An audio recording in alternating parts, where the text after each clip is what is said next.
साल 2004 अमेरिका की एक कंपनी एक बहुत ही शानदार प्लेन डिजाइन करती है। इस प्लेन का नाम रखा जाता है बोइंग 787-8 ड्रीमलाइनर और ये शानदार जहाज 2009 तक बनकर रेडी हो जाता है और 2009 में ही अपनी पहली उड़ान भी भरता है, जिसमें ये पूरी तरह से सक्सेसफुल हो जाता है। और फिर आता है 2011 जब बोइंग कंपनी अपने इस शानदार जहाज को दुनिया की बड़ी बड़ी एयरलाइंस तक पहुंचाने का काम करती है। ये जहाज दुनिया की जिस भी एयरलाइन के पास जाता है उस एयरलाइन को ये जहाज बहुत ज्यादा पसंद आता है, क्योंकि ये जहाज दुनिया की सबसे एडवांस टेक्नोलॉजी से बना हुआ था। यानी कि जो एडवांस टेक्नोलॉजी उस टाइम पे रही होगी उस टेक्नोलॉजी से ये जहाज बना हुआ था। जिस भी एयरलाइन के पास ये जहाज था उस एयरलाइन को ये जहाज बिल्कुल पसंद आ जाता था, क्योंकि इसके अंदर एक खास बात थी कि ये जहाज कैसे भी वेदर में कैसे भी कंडीशन में इजीली टेक ऑफ और लैंड कर लेता था। अब धीरे धीरे इस जहाज का एक रिकॉर्ड बनता आ रहा था और वो रिकॉर्ड ये था कि जब कभी किसी खराब वेदर में कोई बड़े से बड़ा प्लेन क्रैश हो जाता था, वहीं ये प्लेन इजीली हैंडल कर जाता था सिचुएशन को। कैसे भी वेदर का इसमें कुछ खास फर्क नहीं पड़ता था, बट एक दिन कुछ खतरनाक हो जाता है। दरअसल अब इस जहाज ने जितनी भी इज्जत कमाई थी, जितना भी इस जहाज का रुतबा था, वो सब अब मिट्टी में मिलने वाला था। 12 जून ऑफ 2025 लगभग 1:38 पे एयर इंडिया का एक जहाज अहमदाबाद एयरपोर्ट से टेक ऑफ करता है। इस फ्लाइट का नाम था एयर इंडिया फ्लाइट 171 और अहमदाबाद एयरपोर्ट से टेक ऑफ करने वाला ये वही जहाज था जिसका अभी तक बहुत रुतबा था, बोइंग 787 ड्रीमलाइनर। ये प्लेन अहमदाबाद के उस एयरपोर्ट से टेक ऑफ करने के बाद भी, जिसके रनवे की लेंथ 3.5 किलोमीटर है, 17 सेकंड में कुल 625 फीट ऊपर ही जा पाता है और उसके बाद धीरे धीरे करके बड़े ही अजीब तरीके से नीचे आने लगता है और अपने रनवे से लगभग 1.5 किलोमीटर आगे एक मेडिकल कॉलेज जिसका नाम था बीजे मेडिकल कॉलेज, उसके ऊपर जाके क्रैश हो जाता है।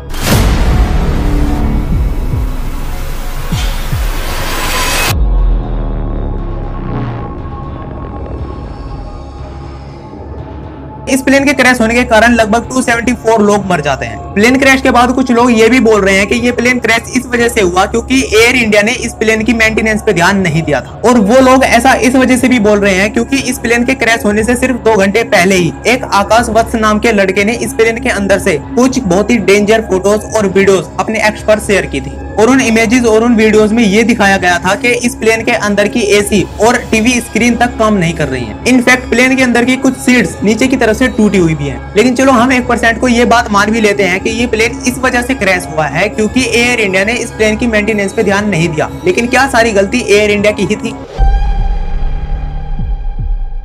देखो, बोइंग के एक क्वालिटी इंजीनियर जिनका नाम था सैम सेलेपोर, उन्होंने बोइंग की डार्क साइड दुनिया के सामने लाके रख दी है।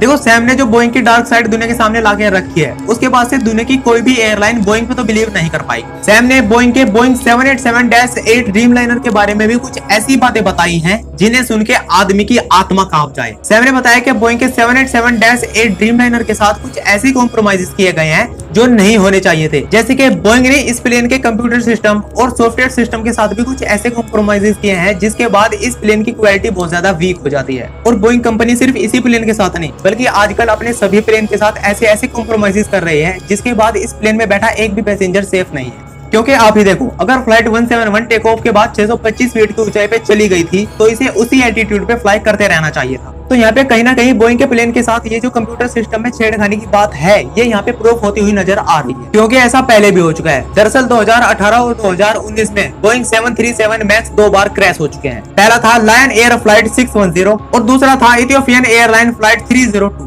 ये दोनों प्लेन्स भी सेम फ्लाइट 171 की तरह ही क्रैश हुए थे, यानी कि इनका बड़े ही अजीब तरीके से नीचे आना और क्रैश हो जाना ये बिल्कुल सेम था। और इन दोनों प्लेन्स का क्रैश होने का सिर्फ एक ही कारण था, MCAS सॉफ्टवेयर की खराबी। MCAS का मतलब है मैन्यूवरिंग कैरेक्टरिस्टिक ऑगमेंटेशन सिस्टम। इस सिस्टम का काम था कि जब प्लेन टेक ऑफ करते समय या फिर फ्लाई करते समय आगे से ऊपर की तरफ उड़ने लगता है तो प्लेन को सही एंगल पे लाना। लेकिन फ्लाइट 610 और 302 के साथ इस सिस्टम ने गद्दारी की थी। अब क्योंकि ये सिस्टम पूरी तरह से ऑटोमेटिक था तो इसीलिए ये अपनी खराबी के कारण बार बार एक्टिव होके उस प्लेन को काफी ज्यादा नीचे पुश कर दिया करता था। I mean, जब प्लेन अपने सही एंगल पर भी उड़ रहे थे तब भी ये सिस्टम खराबी के कारण बार बार एक्टिव हो रहा था, जिसके कारण प्लेन्स पायलट से हैंडल नहीं हो पा रहे थे और धीरे धीरे नीचे होते होते ये प्लेन्स इतनी ज्यादा नीचे आ गए कि क्रैश कर गए। हालांकि इन दोनों प्लेन के क्रैश के बाद इस सॉफ्टवेयर को अपडेट कर दिया गया था और ये अपडेटेड सॉफ्टवेयर ही आजकल के प्लेन्स में भी है। सैम ने अपने बयान में यह भी बताया था कि बोइंग कंपनी जब अपने बोइंग 787-8 ड्रीमलाइनर को मैन्युफैक्चर कर रही थी तो कभी कभी ऐसा हो जाता है कि कोई पार्ट प्लेन के अंदर अच्छे से फिट नहीं हो रहा है। उस पार्ट को फिट करने के लिए बोइंग के इंजीनियर्स उस पार्ट के ऊपर कूदा करते थे।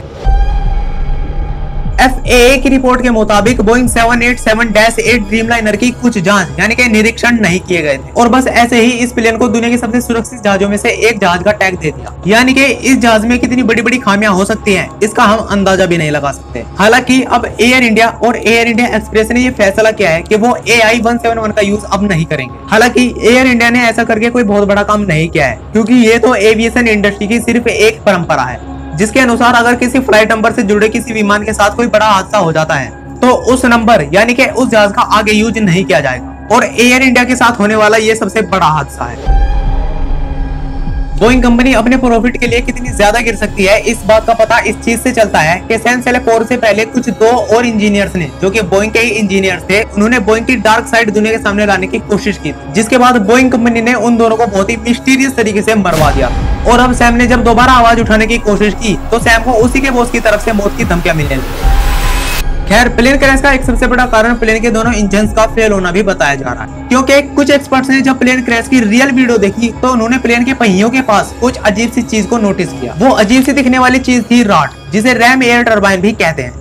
एक्सपर्ट्स ने ये बताया कि रॉड तभी ओपन होता है जब प्लेन किसी ऐसी कंडीशन में हो जहाँ पे उसके या तो दोनों इंजन्स फेल हो गए हो या फिर उसके इलेक्ट्रिक सिस्टम ने काम करना बंद कर दिया हो। और देखने से तो पता चलता है कि प्लेन का रैट ओपन हो चुका था और प्लेन को गिरते हुए देखकर ऐसा लग रहा है कि टेक ऑफ के तुरंत बाद प्लेन के दोनों इंजन्स ने काम करना बंद कर दिया था। हालांकि प्लेन क्रैश होने का रीजन प्लेन के दोनों इंजन का फेल होना ही था या फिर कुछ और, ये तो तभी पता चलेगा जब प्लेन की इन्वेस्टिगेशन कंप्लीट हो चुकी होगी। तब तक तो हम और आप सिर्फ इंतजार कर सकते हैं सच्चाई के सामने आने का।